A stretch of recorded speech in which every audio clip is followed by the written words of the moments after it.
दोस्तों, वीडियो को लाइक करें, शेयर करें। अभी तक चैनल को सब्सक्राइब नहीं किए हैं तो घर बैठे सतगुरु कबीर साहिब के सद्विचार, सत संदेश, चुने चुने निर्गुण भजन तथा कबीर लीला दर्शन के नए नए वीडियो देखने के लिए नीचे लाल बटन दबाकर महंत वासुदेव साहिब यूट्यूब चैनल को सब्सक्राइब करें।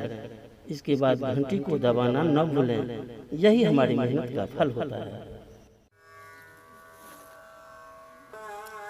सतगुरु कबीर साहिब एवं परम पूज्य सदगुरु सत्य कबीर बचन वंशीय आचार्य गुरु स्थान गोरा निसिहारा जिला दरभंगा के पावन चरण कमलों में कोटि कोटि बंदगी करते हुए सतगुरु के सभी श्रद्धालु भक्तजनों को, संतों एवं सत्संग प्रेमियों को साहिब बंदगी, साहिब बंदगी, साहिब बंदगी। मैं बचन वंशीय सत्य कबीर ज्ञान केंद्र इंद्रदेव आश्रम परताहा पुरुषोत्तमपुर पुरीख जिला सहरसा बिहार के महंत वासुदेव दास प्रस्तुत कर रहा हूँ सतगुरु कबीर संदेश भाग 1 अनल पंछी का दृष्टांत। सदग्रंथों में आया है, अनल पंछी आकाश में उड़ने वाला एक जानवर है जिनको 4 पैर होते हैं। आगे के 2 पैर छोटे और पीछे के 2 पैर आगे के पैर से लगभग 4 गुना बड़े होते हैं, जो दिन रात आकाश में उड़ते रहते हैं। अनल पंछियों में एक साथ 5 हाथियों को पकड़कर उड़ने की क्षमता होती है।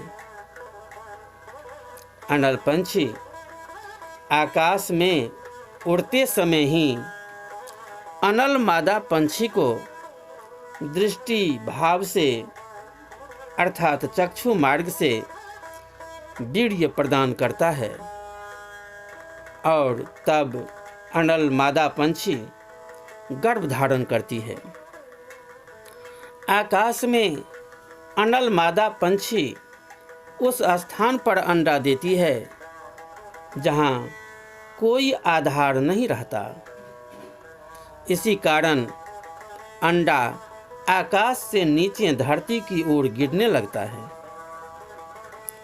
अनल मादा पंछी पृथ्वी के उस भाग में अंडा छोड़ती है जिस भाग में कम से कम 50-60 किलोमीटर के क्षेत्र में घने केले का वन होता है।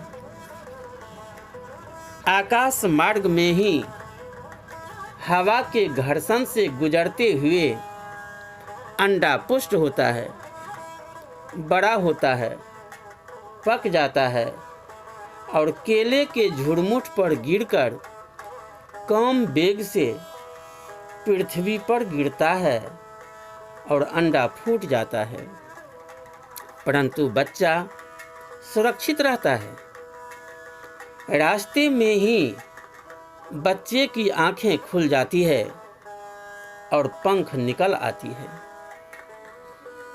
जब तक अनल पंछी का बच्चा उड़ने के योग्य नहीं होता तब तक वह अन्य पक्षियों के साथ रहता है, छोटे छोटे जानवरों को खाता है तथा उड़ने का प्रयास करते रहता है।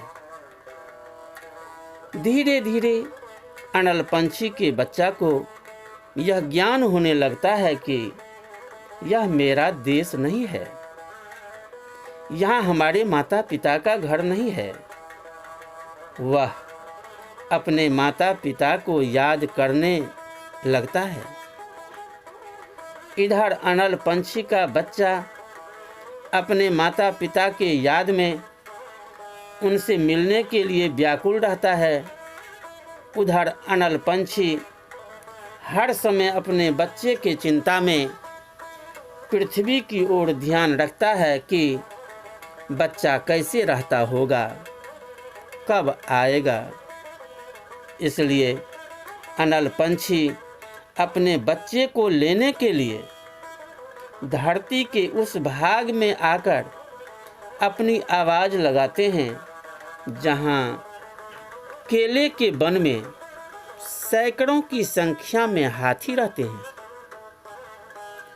केले के वृक्षों को खाते हैं और वहीं पर लेटते हैं। जब अनल पंछी अपने माता पिता की आवाज़ सुनते हैं तो वह हाथियों के झुंड पर झापट मारकर 5 हाथियों को एक बार पकड़कर, अर्थात 4 हाथियों को अपने 4 पंजे में तथा एक हाथी को अपने मुंह में दबाकर अपने माता पिता के पीछे पीछे उड़कर आकाश की ओर चला जाता है तथा अपने माता पिता से मिलकर अति आनंदित होता है। बंधुओं, वर्तमान समय में प्रदूषण के कारण बहुत से पक्षियों की प्रजातियां समाप्त हो चुकी है। यह अनल पंछी भी द्वापर युग के अंत तक जीवित रहा, बाद में लुप्त हो गया। सतगुरु कबीर साहेब ने कहा, हे धर्मदास, जिस तरह संसार में भांति भांति के पक्षियों के झुंड हैं, लेकिन अनल पंछी के समान नहीं है।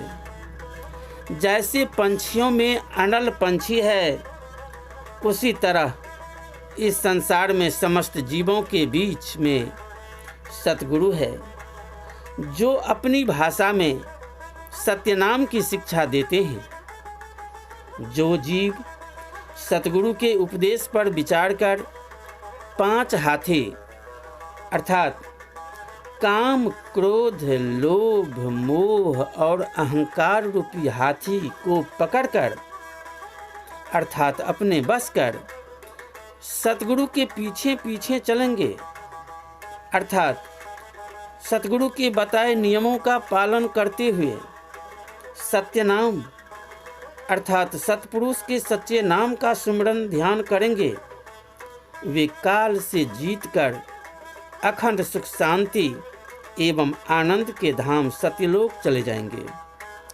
वे आवागमन अर्थात जन्म मरण के चक्र से मुक्त हो जाएंगे।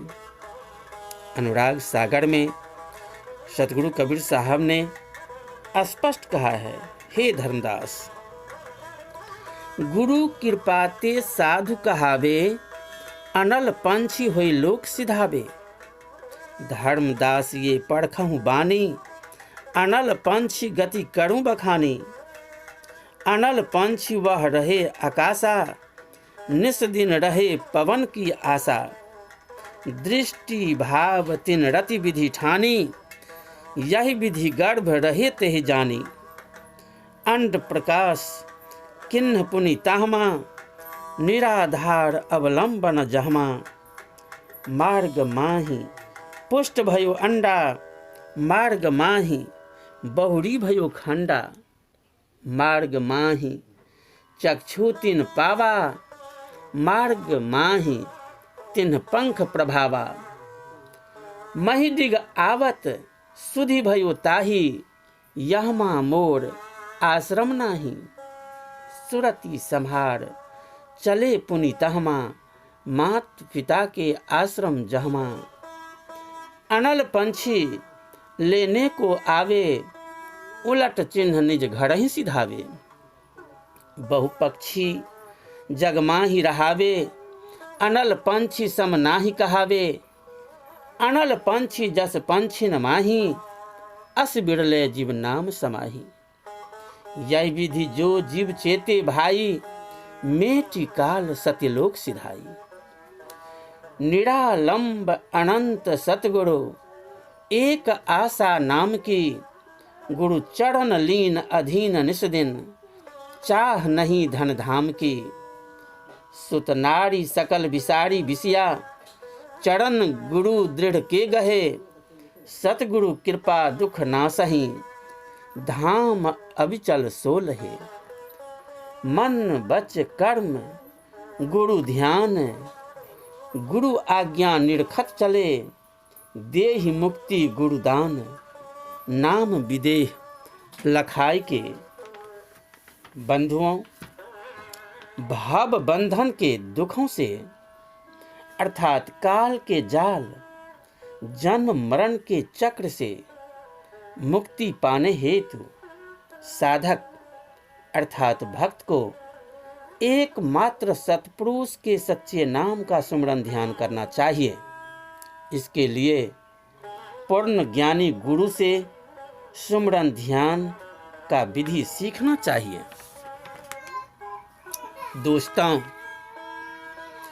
यदि सतगुरु के संदेश भाग 1 अनल पंछी का दृष्टांत आपको पसंद आया हो तो इसे लाइक करें, शेयर करें तथा अभी तक चैनल को सब्सक्राइब नहीं किए हैं तो सतगुरु कबीर संदेश एवं उनके लीला दर्शन के नए नए वीडियो देखने के लिए नीचे लाल बटन दबाकर हमारे इस चैनल को सब्सक्राइब करें तथा सब्सक्राइब करने के बाद घंटी को दबाना न भूलें।